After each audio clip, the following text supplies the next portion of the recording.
Hi everybody, welcome very much to Wizards of Empires. As here to react to a video about the situation of Stormgate. Stormgate. Maybe not Stormgate. You know what I'm saying? Because a lot of people have been very excited, wondrous, curious about the game, and I think because I'm not in there, the community is very much dominated by Doomerism, not Doom the game that can be run anywhere, even on Tamagotchis, right? So we want to see the situation, and we like to compare it to the AOE4 situation, and we love RTS over here. As of Empires, RTS is all about building your empire or defending it, right? Leave a like and subscribe if you enjoy the content. Use the links down below to find me live on Twitch, to find the content creator of this video, Juggernaut Jason.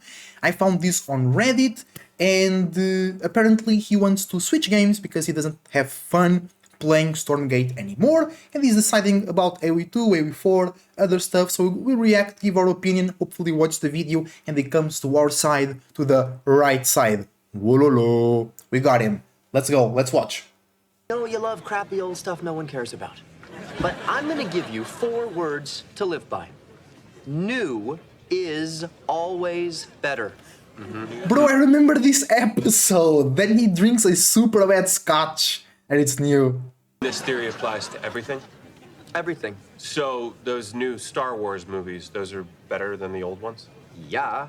Then when you're at a Guns N' Roses concert, you're like, yeah, Paradise City, whatever. When are they gonna rock me some Chinese democracy? Axel's really matured as a songwriter, Ted. Wendy, I'd like to buy my friend a drink. What's your oldest scotch? Glenn McKenna, aged 30 years in oak casks. Amazing. And what's your newest scotch? Jumbo Jim's grape scotch. Don't let it touch your skin. Your call, buddy. I wanted to start with this clip because I get it. something I've come to learn recently is that new is not always better. In fact, sometimes new That's true, not always, but not never. is a glass of Jumbo Jim's grape scotch. So after streaming 24 days of Stormgate, playing 491 games of Vanguard, Shout out to him. He's strong, he's a strong one. 72 games of Infernal, and 167 games of Celestial Ladder, I can confidently tell you guys that I've gotten all the enjoyment that I'm going to get out of Stormgate. But many of you have been asking for my thoughts, and since I predicted I'd be playing Stormgate for 6 months after it came out, and I'm now quitting it less than a month after But the game is not over yet. I think the game is still in early access. I'm not sure. I think the game is not over yet. it came out, I think I do owe you guys some thoughts. So I took some time to write them all down, and we're going to try to do a video on it for you guys. I also wanted to tell you guys what my plans were for the next few months of content creation. So if you are interested in what I'll be doing next, stick around to the end of the video and we'll be going over that. I do think the future of RTS does still look very bright, so there is a lot to look forward to still. Also, I'm doing this new type of jump cut editing that I've never tried before for the first time. So excuse me if the transitions aren't like perfectly smooth. So I want to start by saying that there were probably very few people as excited for Stormgate as I was. As a North American Starcraft 2 player, I have been dying for an RTS that's similar to SE2 with actual dev support. Bro, and that's the problem of Stormgate. I was talking about that yesterday on my stream. Even people in chat were like, oh, Stormgate is the Starcraft 3 that people wanted. And my response was, no, Stormgate is the Starcraft 3 that people didn't want, because it's not. It's not close at all to StarCraft 2 or StarCraft 3, and it was marketed and absorbed by the community as it is. They were like, yeah, no, it is, trust me, bro. And we had developers that were from Blizzard, so everybody was like, it's gonna be the modern StarCraft. It's gonna be the new, and then it's just, it's not, bro. And it's so far away that people really just like be like, man. And I still think, guys, that Vortex, at least Vortex will come back to E4. I think he will, because he'll be like, man, I got out of E4, I tried all these games. they don't suck, but to Vortex perspective, I think they will. But I also think Age of Empires 4 needs to be to become a bit more aggressive, a bit less about towers and defense. That's especially on Vortex case, he really thought that the defense were poorly designed. And in certain games, I feel that too, but in general, no. So for those non-hardcore SC2 players, you should know that although SC2, yes, is the best and most well-designed RTS currently on the market, it's also the most heavily abandoned game title, given the amount of people that still play it every single day. Through the developers, not by, when he said heavily abandoned, not by people, but by the developers. And you know why? Maybe not just why, but Pirate Software, Thor, he worked at Blizzard, and he was working in Starcraft Wings of Liberty, and the Mountain WoW made more money than the whole Wings of Liberty. So, Blizzard, you know, Activision Blizzard. And to help illustrate this, I made a quick PowerPoint presentation for you guys on the reasons why I quit StarCraft 2, as a North American player, of course. So before everything, we know there was nothing. Bro. And then there was North America. And as someone who's lived in North America my whole life and someone who plays online video games, I've gotten to enjoy a certain luxury where every time I connect to an online video game server, I know that server is going to be located in North America. And the benefit of that, of course, is that you get to enjoy low latency, low ping online gaming. And this is something that kind of worked for many, many, many years until Blizzard Entertainment decided to come along and kind of reinvent the wheel. So a few years ago, Blizzard came to the StarCraft 2 community and they said, look, guys, we're going to take the North American server and we're just simply going to add it to Brazil, Australia, and Singapore. And this is like, obviously, this is naturally what you would do. And we create a new server and we're going to call it the Moon server. And the community kind of just had like a weird reaction to this because nobody really wants to play with 9 million ping. So something we all realized as North Americans is that actually Europe is kind of located closer than Australia is. And that's actually a really huge benefit for ping. So what this effectively did is this got every single serious North American player to just move over to Europe. And that's kind of a problem for me personally, because as someone who lives in North America, it doesn't matter which of these options I pick, they both have a lot of ping. So this is kind of one of the main reasons why Actually, I didn't knew about that. That was a super L move from Blizzard. That was super, super bad. Just getting the server all mixed up like that, that's such a poor decision. North American, the practice in general has declined very much over the years, simply just because all the high-level players have moved over to the other server. And this actually brings us to our next section where we're going to talk about cheaters and stream snipers. So if we actually go into the StarCraft client here, I'm going to show you guys something that I like to show off a lot when I like to give examples of how little Blizzard actually moderates their own game. So if you actually go to the ladder for the previous season, or just any previous season, you're going to see something at the top of the ladder. And you're going to see some weird barcoded Zerg accounts. Bots or map hackers. With like one game played on each of them. And if you go into their profile, you see like an entire like match history filled with 0-second long custom games. And what this actually is, this is someone using a win trading method to get their account into the top 16, or more accurately, the Why they do that though? rank 1 spot. And they're just doing this every single season over and over to just basically troll the entire ladder. It's troll, okay. And to troll Blizzard.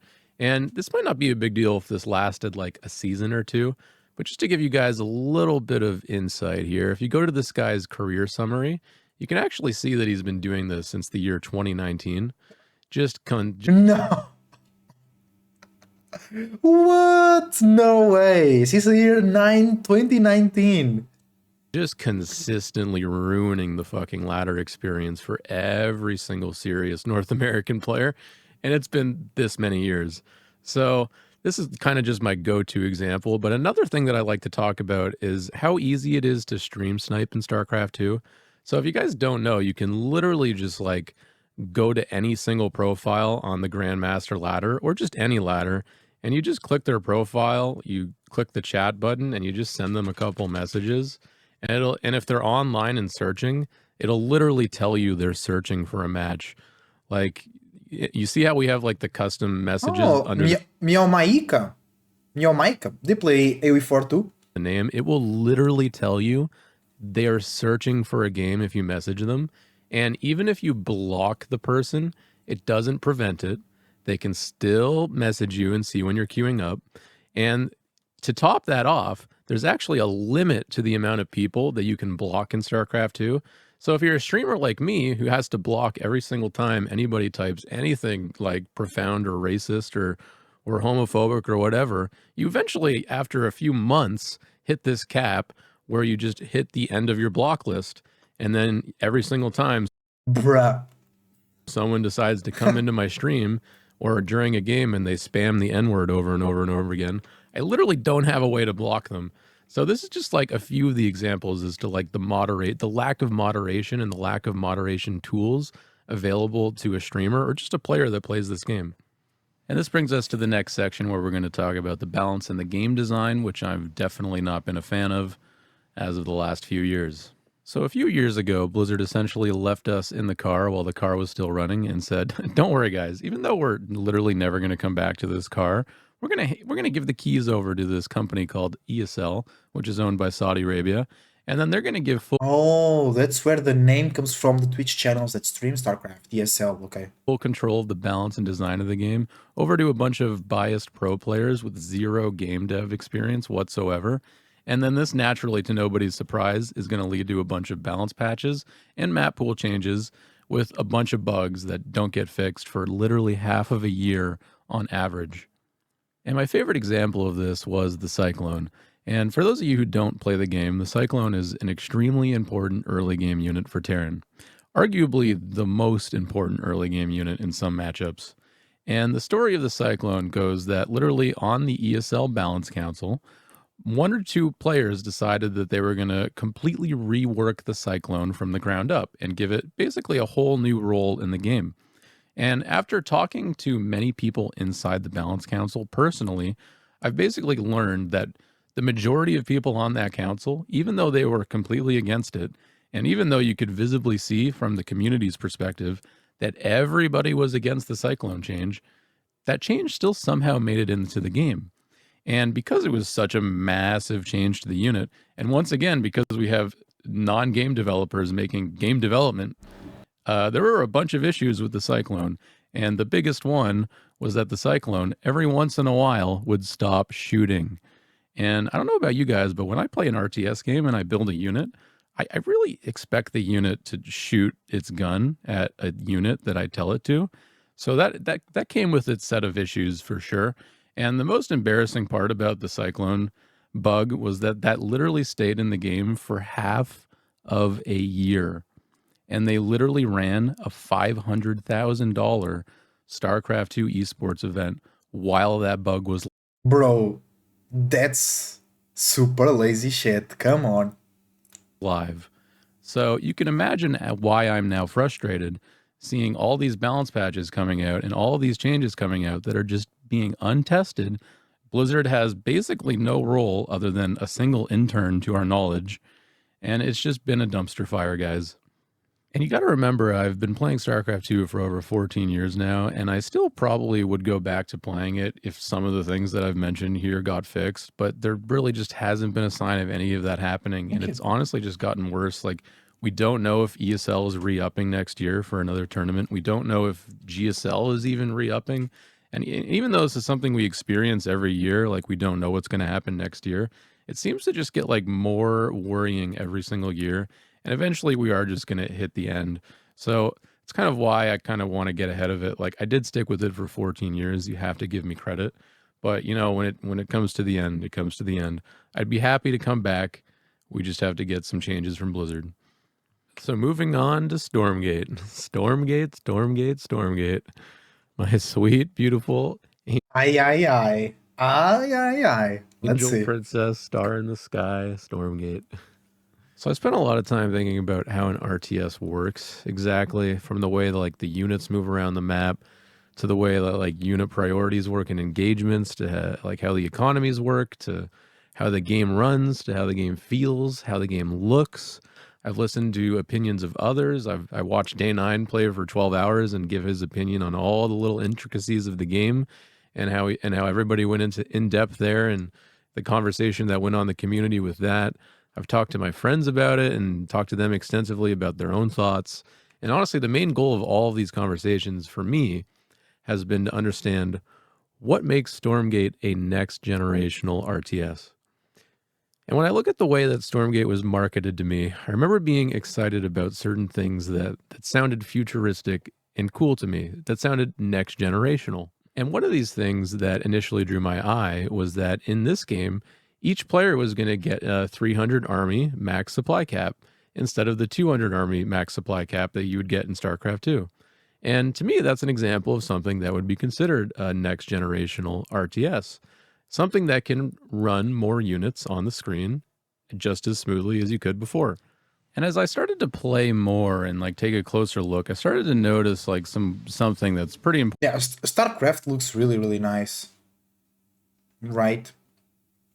And I think they got the camera angle really right, which is something that really bugs me about Stormgate, is the camera angle and how close or far away are you from that unit. But I think this is StarCraft, I'm pretty sure. This is like the camera angle is so good, you don't feel overwhelmed by anything. I mean, of course, if you have a bunch of army, you know. Important, and that's like, if you look at StarCraft 2, you look at the unit supply values here. We got 1 supply for a Marine, and we got 1 supply for a Reaper, 2 supply for a Marauder. So in Stormgate, they have a lot of supply. 2 supply for a Ghost. And Ghost is like your really high-tech unit, right? And that's pretty low supply value. And if you go over to Stormgate, you actually notice that these values are actually just like double their StarCraft 2 counterparts. For the most part, you'll find some exceptions, but like you have the Lancer at 2 supply, you've got the XO, which is the Marine, at 2 supply, and you've got the Graven even, which is like your super high-tech barracks unit, and you've got it at 4 supply. So it's like, yeah, so your 300 army is not really 300. What's the point of saying even 300 supply if we just do that? Anyways, this brings me to my next kind of point here, which is going to be lag and how the game actually runs the amount of units that it can produce. It's really hard for me to understand why my $1,500 gaming PC rig, a PC rig capable of running a 4v4 in StarCraft 2 at 140 frames per second in the late game, isn't capable of making it to the 3-minute mark in a game of Stormgate without my chat is saying, yeah, Stormgate is like pretty boring. Yeah, there is no appeal. The appeal was, hey, it's the StarCraft 3. You can't appeal your game by saying that it's going to be another game. No, this is Stormgate. This is not StarCraft 3. You know? without dipping below 30 frames per second.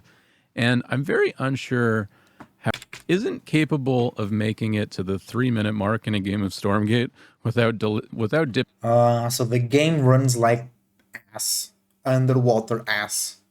3-minute mark without going to the 30 FPS? That's really bad. Dipping below 30 frames per second. And I'm very unsure how any company in the world would... Exactly. Somebody typed in Portuguese, but they said what I said. Stormgate is a copy of StarCraft. The appeal is not there. I don't get their choice. Exactly.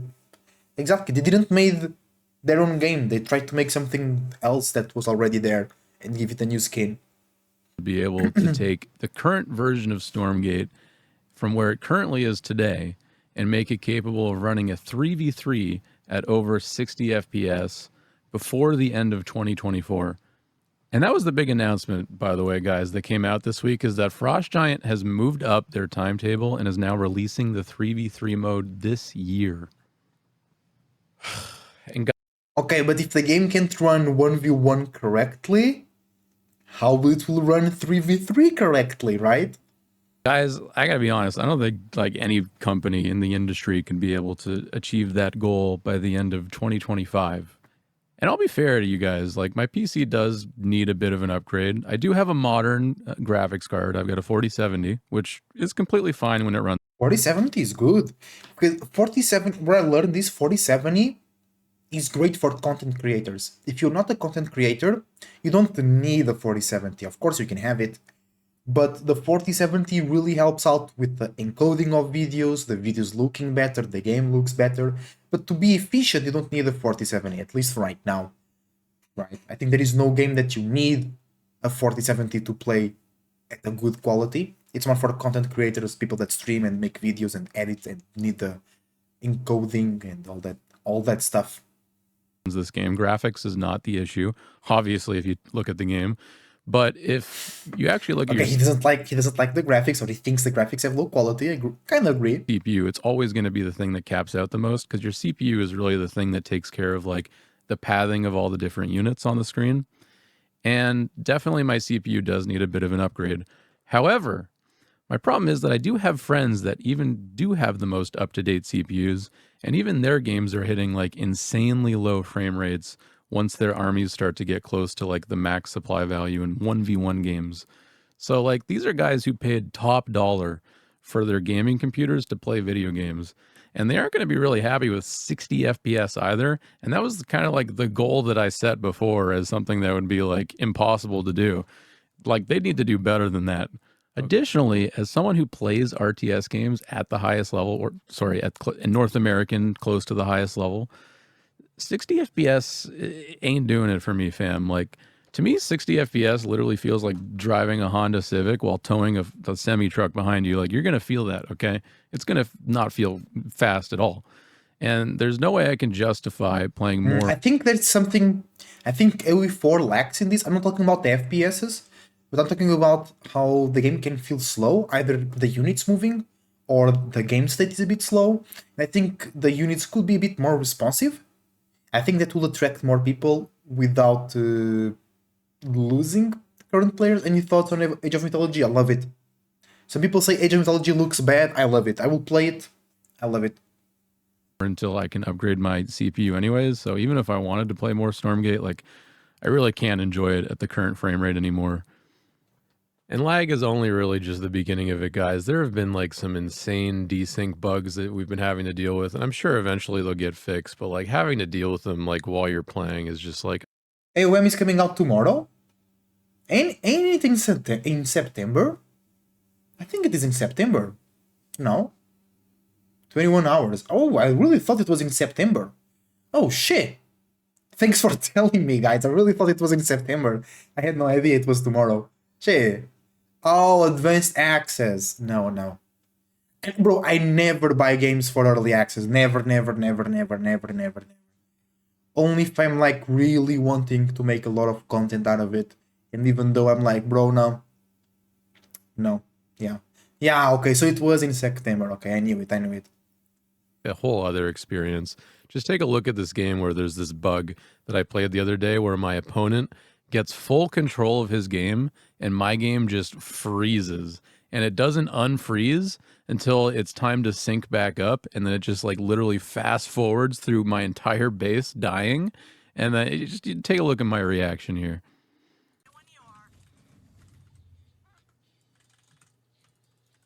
Uh-oh. No, come back. No. Come on, come back.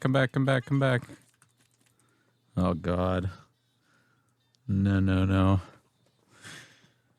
Oh, it's only $12 more.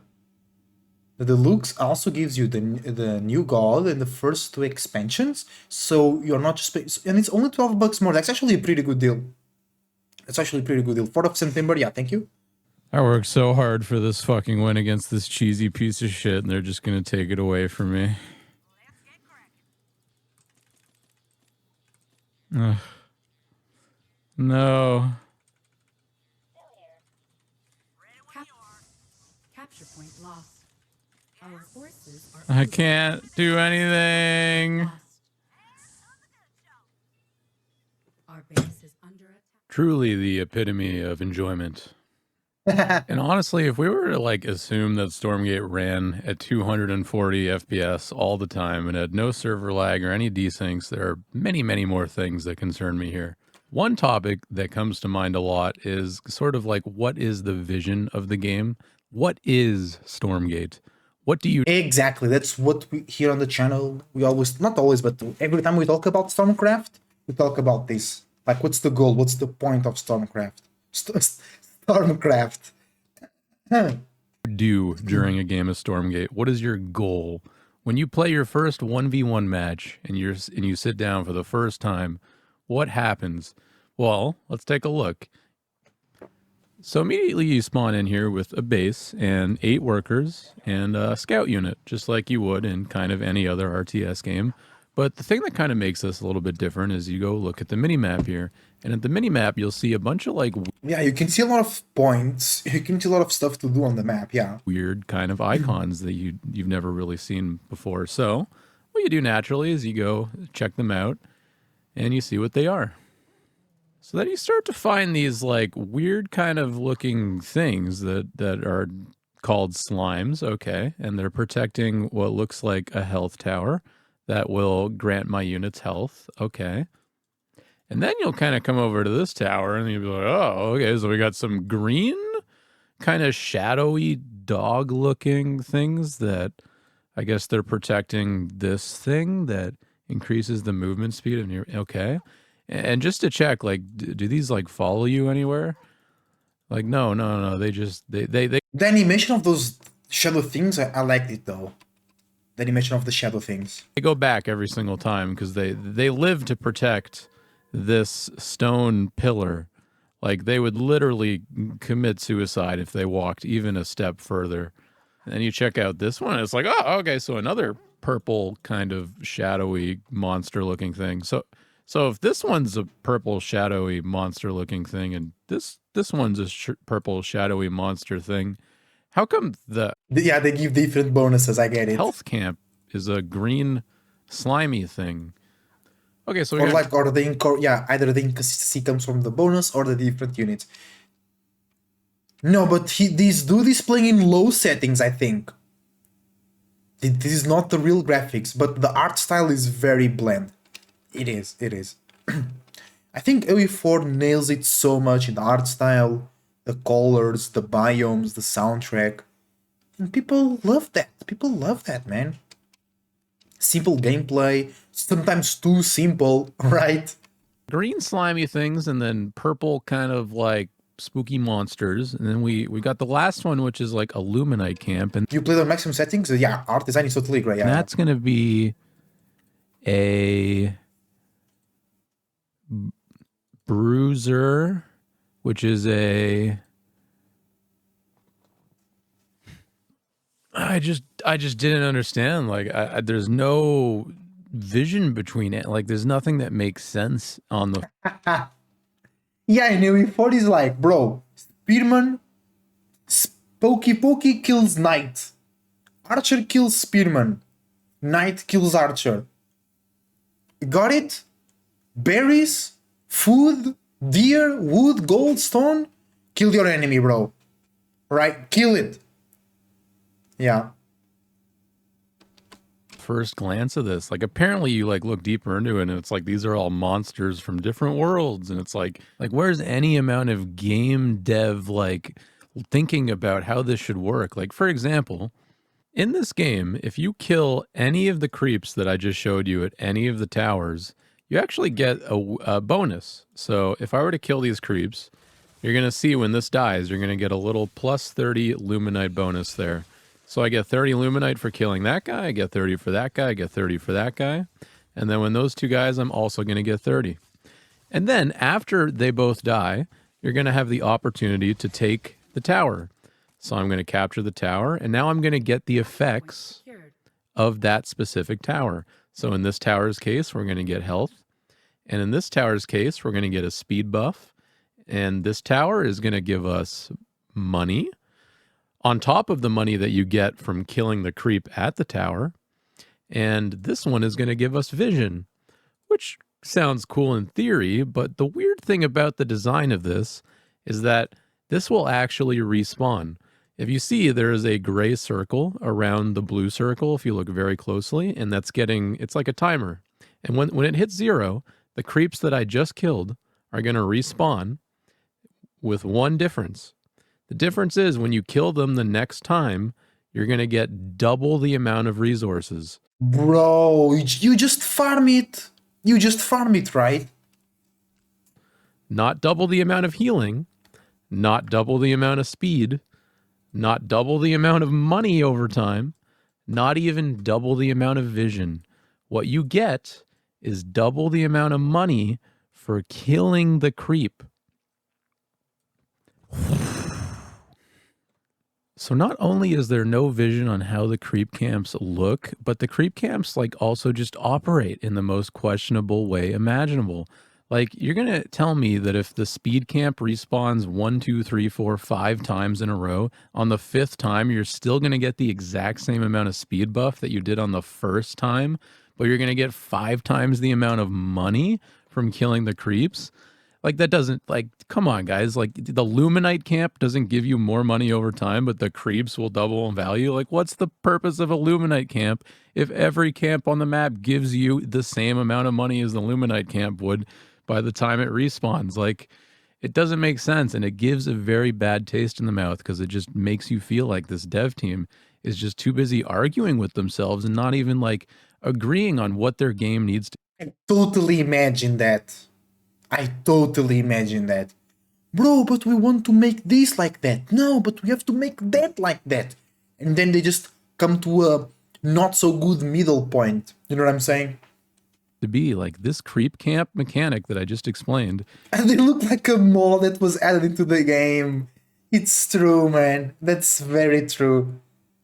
Yeah, it looks like I did it, right? It looks like you, chat, did that. Yeah, you just put that shit into the game. Oh, bro, that's so true. That's so true. Is like half of the what Stormgate is so far. Like, when I play the game, I spend half the game killing creep camps, and it's like, I don't know what the You spend half of the... Okay, I think he's over-exaggerating. But you spend a lot of time killing the camps? Because I think AOE4 could use a bit more camps, like we have the sacred sites to generate gold and potentially win. I think, like, imagine on top of a cliff, if you secure that, you gain more vision or something, because historically speaking, there is always those epic castles or those epic hills that give you an advantage, and I think AOE4 could improve on that, but I don't want the game central focus to be that. It seems to be that with Stormgate, right? purpose of these are, and they're just designed poorly. And we're running out of time, guys. Like, this game needs to be fun now, or this company will fail. And True, because this is not Blizzard. This is a company with ex-Blizzard employees, I mean. So they don't have the funding. I mean, we don't know, right? But supposedly they don't have the funding and the backup that Blizzard does, right? these decisions are just not adding up to me, and it makes me feel like if we're just not going to get what we need ever. And this brings us to our final section of the video, the balance of Stormgate. So I want to illustrate... Actually, I don't know much about the balance, but I was watching like some Vortex stream and some other tournaments, and for my experience, there is no like major balance situation, but there are some that are like annoying, but I don't know. Right, balance sucks, says Twitch chat. Let's see. For you guys in calendar form here, exactly like my own experience playing Stormgate, mostly as a Vanguard player, but just my own experience playing since... Yeah, I think Celestials are like super OP. I think Vortex, I was watching Vortex one day while I was doing my exercise, and he was playing a bunch of Celestials, and somebody in chat asked him in Spanish, ¿Puedes jugar Vanguard? Can you play Vanguard? And he was like, oh no, I don't want to play Vanguard. I'm abusing Celestials right now. The game came out for early access on July 30th.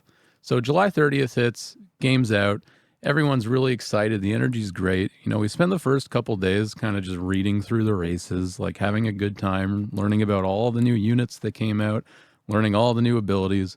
It's really hard to find like a really bad moment from either of those 2 days. But the third day is like when we really find our first hiccup, and it's that there's a new build order that somebody discovered where you can rush out a very early game unit called the Morph Core. And here's a clip of the Morph Core attacking my base at the 60-second mark into the game. No way! 60 seconds? Bro, only for 60 seconds I'm gathering shape, man. The game is fun, it's just missing that punch. It's missing the purpose, it's missing the point. I think the game does not have a correct, or at all, a starting point that then connects everything else, you know? Oh, it's 3 of them! It's 3 of them! Oh! What? Ain't no fucking way. Yeah, can't do much. Oh, he lasered me. I really like that Celestial, like they have a big spaceship around them. I like that. It looks really cool. Hello?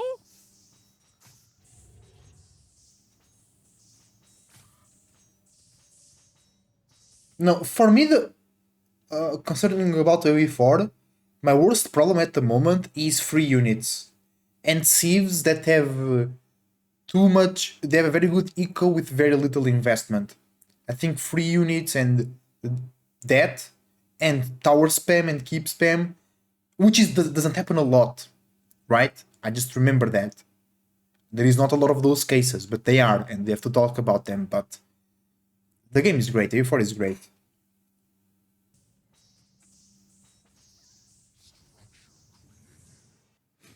So a game-ruining, game-ending build order that was discovered that ends the game at the 60-second mark into a match was discovered on the 3rd day, which might be fine if it On the was 3rd day, yeah. hotfixed or balanced out.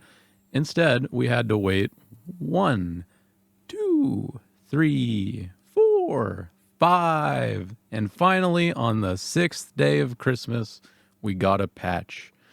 And that's kind of a big deal because if you guys know how an RTS that is new works, is that you'll get about 2 more days before something else takes over as the new Real shit. That's true. That's true. overpowered strategy. So for the next wave of balance, we had to deal with the dog meta. And the dog meta was, if you guys have tuned into literally any Stormgate stream, it's where the dog is the scout unit, has an upgrade that is so disgustingly overpowered that it makes the dog the only unit worth building as Vanguard. That means in The only unit. Damn. Vanguard versus Vanguard, Damn. you are playing dog versus dog every single game. And you have to deal with the game's Who has better micro wins, brother? pathing. Get good, brother. No, I'm joking. I'm joking. Research complete. Ah, no way! 2 dog packs against each other. Bro, that's so what a meme. Bro, no way. No way. Look at that. That's so funny though. It's not. They could easily just have attack moved through that corridor. Vanguard vs Vanguard sucks. It's boring, I see. Or I gave him a command to do it.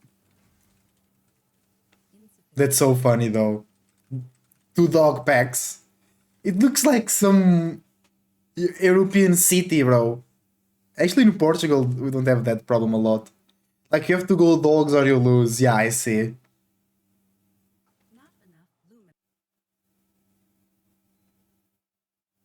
So there we were with literally the worst meta in any mirror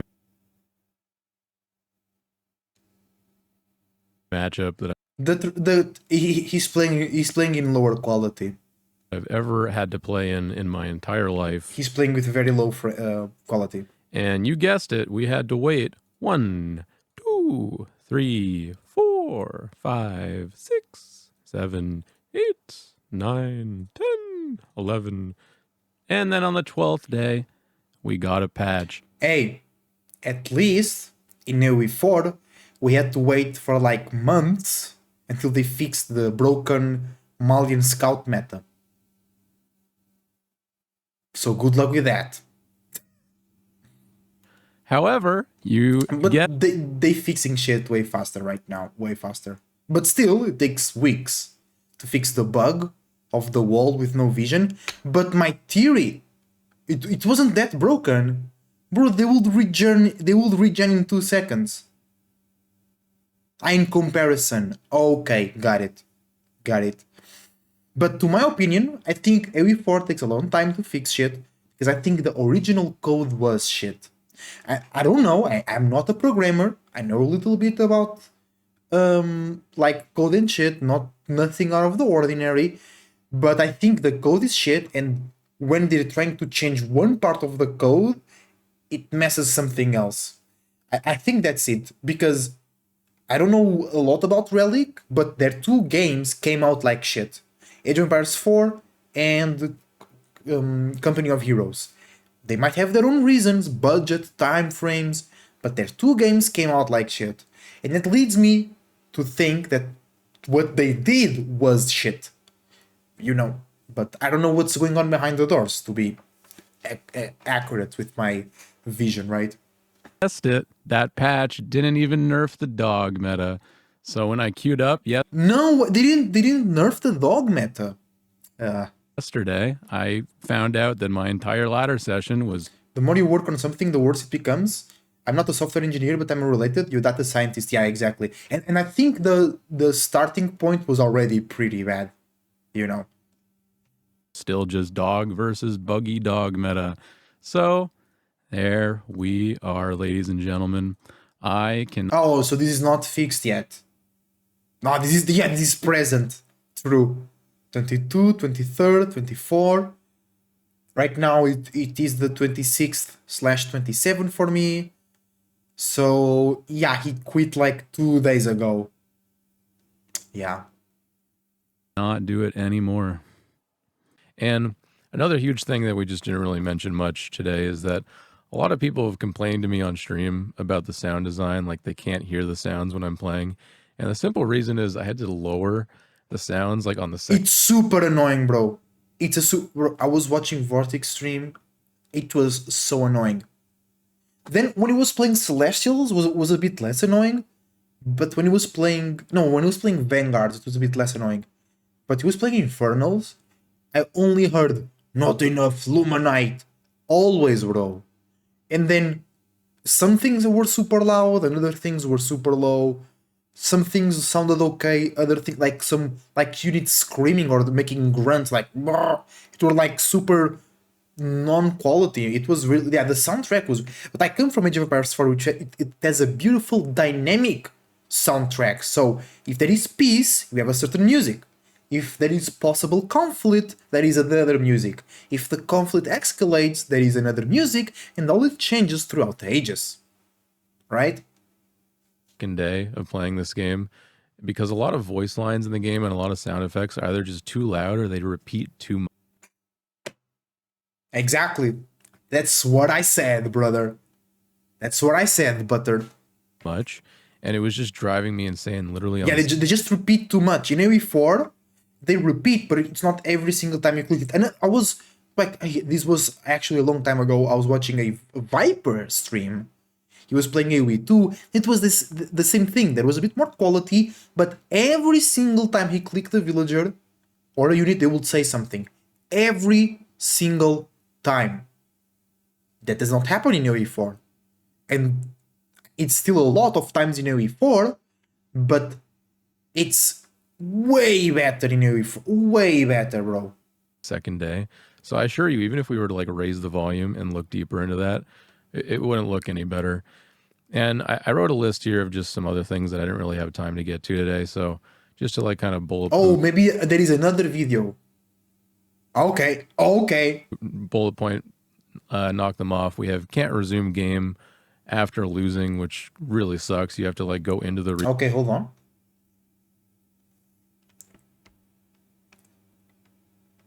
Can't resume from replay after a loss. That's the same for AOE4. replay, which That's not a problem for me at all. takes forever every time you lose. It takes forever. Okay, that's not the. Okay, I see. You can't create a chat channel to easily get groups of people to play together. You can't pause in multiplayer. I don't even think you A4 doesn't have that. can pause in campaign. Correct me if I'm wrong. You can't see your profile in the client. You have to go to like some other website. The Oh, that's really bad. No in-game profile? What the hell? Bro, what the hell? game was supposed to not be deathball-y, and it ended up being like one of the most deathball Oh, it's very deathball-y. It's, yeah, I keep saying that. It's early access. I keep saying that as well. RTS games that you can play, especially if you're Vanguard and you get enough exos. What else? You can't change your hotkeys, and if you do change your hotkeys, it's kind of buggy and there's a lot of errors. The quick build menu is very broken, especially if you're Vanguard. The Bobs really don't ever do anything that you want them to do. Even if you don't use the quick build menu, the Bobs are very, very buggy. And then final point here is too many animations during fights, so it's like really hard to tell what's going on during a fight. Yeah, I thought that. I thought that when I was watching some streams, the fights looked really confusing, really, really bad. And imagine that does not happen in AoE4, but if it happened in AoE4, it will be okay, because you don't have a lot of abilities, you don't have a lot of different units. But in games like Stormgate, where you have a lot of different abilities, you have a lot of different units, you need to know what's going on, because your micro needs to be more specific. And if you don't know what's going on, well, you suck. You screwed, I mean. Especially when it gets to the big army supply fights, like there's just too many flashing lights and sparkling colors. You just don't know what's going on. And the more you look at it, the more it seems like this game is like even 3 years away from being a finished game. So yeah, guys, there it is. Like in summation, like between the lag and the bugs and the balance decisions and the lack of vision, and I didn't even go into like much of the pathing issues. Like this video is already almost going into 30 minutes, so I really got to cut it down now. But like I just can't take it anymore. At the end of the day, my it just feels bad. Like individually, every single thing isn't that bad, but when you add it together, it's like, what is going on here? And because of that, I think I'm just going to spend some time playing other games. I will come back to Stormgate maybe next year if the company's Yeah, when it's finished, perhaps, right? still going and they make some good changes. I'll definitely check it out. I'm a huge fan of like parts of the game for sure. I love the fact that Stormgate is a slower version of SE2. One of the things that I hate about StarCraft 2 is the fact that your army will literally disappear just like that. I think it's great in Stormgate that you can like actually micro your units to some degree. It's just, yeah, the game is just not there yet, and I'm not quite sure if they're going to be able to do that in the time they have left with the money that they have left. But of course, I'm cheering for them. Like, and this kind of gets on to the point of like the future of RTS. Like, we got a lot of other projects coming out soon. Like, I don't know if you guys have checked out Tempest Rising yet. Tempest Rising looks freaking I didn't check it out. amazingly good in the state that it's in. And if you guys have been keeping up with Battle Aces, that's going to be amazing. Yeah, I think Battle Aces will be too specific to a certain type of audience. I think it will be very fun to play, but I don't think it will be a game that it will be satisfying to play for a very long time, because I think it will lack depth or like a purpose. I think it's too focused on micro and battling. Battle Aces is not an RTS. Yeah, I see what you mean. I see what you mean. It lacks some of the components, right? I see what you mean. I'm definitely going to be playing that when it comes out to the next beta. And yeah, for the next foreseeable future, though, I've decided via a Twitter poll that I'm going to be playing most likely either AoE 2 or AoE 4 for at least the next little bit. There's also Age of Mythology, I guess remastered, coming out soon, so I'm probably going to play that a little bit. But for my streams, for the next probably few months, we're going to be doing a little kind of bronze to GM Age of Empires 2, Age of Empires 4 grind, and I'm really, really looking forward to it, and I'm really, really hoping you guys come and check me out and join me on the journey. I'm looking for backseat gamers. I'm looking for backseat gamers, guys, for the first time ever. Please come, join me, and actually just enjoy learning a good RTS together. And eventually one day, like, somebody will nail it. Like, even if it's not Frost Giant, like, somebody will make an RTS that gets my attention long term. But for now, Stormgate, I'm going to have to pass. I'm very sorry, guys. I know a lot of you enjoyed watching it, but that's It's micro intensive and micro only. Yeah. It's nice to have 10 minutes RTS games to play. That's true though. Battlefield is fun and the gameplay is super smooth. That's true. The gameplay was very smooth. Yeah. Yeah. Yeah, I just thought Battlefield really lacked the depth. Like, yeah, you still have to decide whether to expand or make units.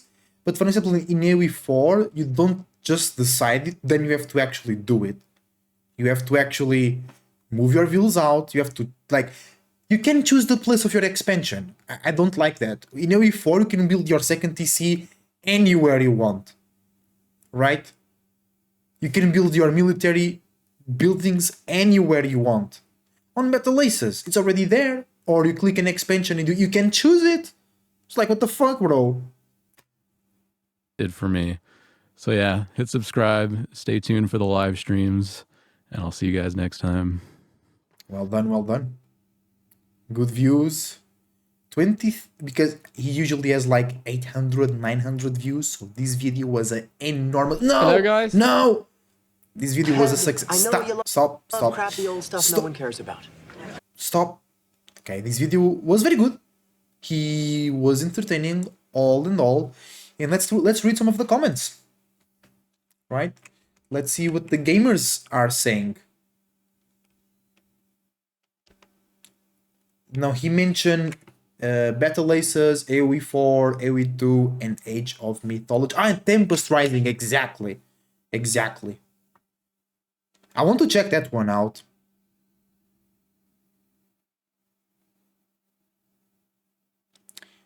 I want to clarify one point here instead of edit the video, because I'm not sure a lot of you are being fair about this. To be clear, Vision and Creep camps do not scale on respawn.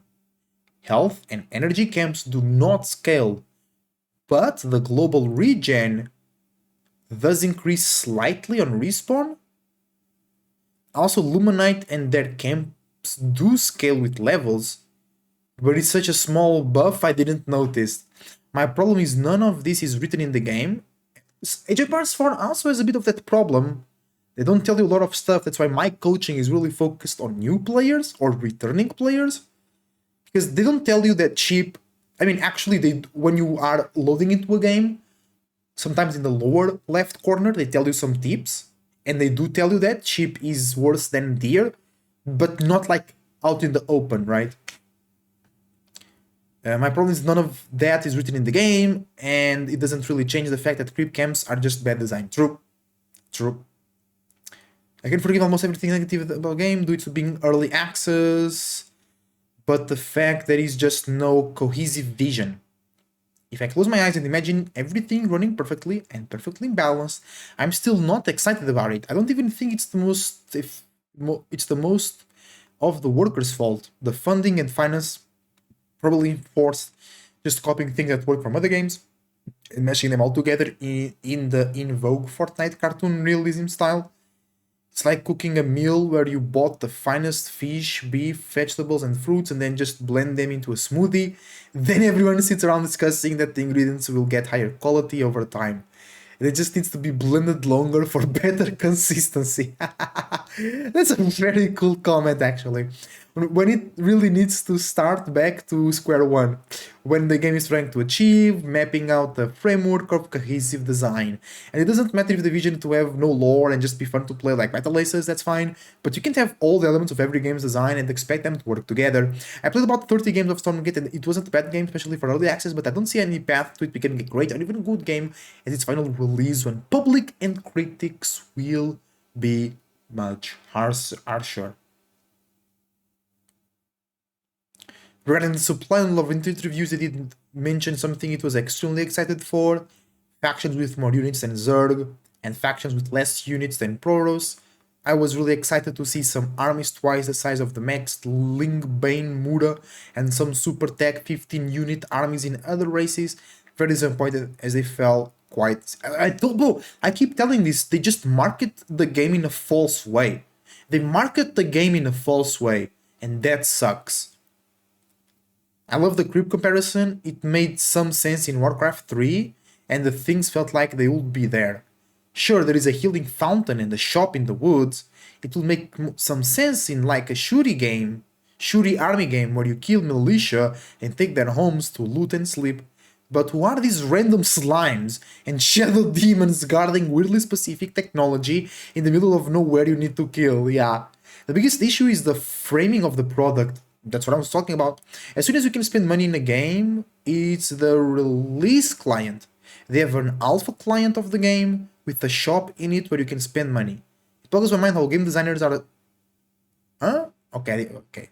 I feel bad for the dev team because they obviously gave it their all, but the deadline they set makes absolutely no sense. This game is basically in the alpha stage where the mechanics haven't been fully fleshed out. There is no intrinsic strategy and openers that make every game feel new and refreshing. The creep camps are bland and inspiring. The Celestials feel like it was forced into a small puzzle piece they created by the other two races, clearly not designing them in parallel, which leads me to believe they didn't have a design in the first place. It was just to fulfill the requirements that they set from the beginning and no more. Alright guys, I mean, I hope the game succeeds. We need all good RTSs, not RT Texas, to succeed because we like the genre. I think it's the most rewarding genre because it's not just dopamine and sugar to your brain and emotions. It's something that you grow up with, literally. Not just you were a kid and now you're an adult. No, you grow up from today and tomorrow. You improve yourself, you improve how you see things and how you challenge yourself as well. And I don't want Stormgate to be a bad game, but at the same time, it seems it's going down that direction, and hopefully they change. Thank you for watching. Your support is greatly appreciated.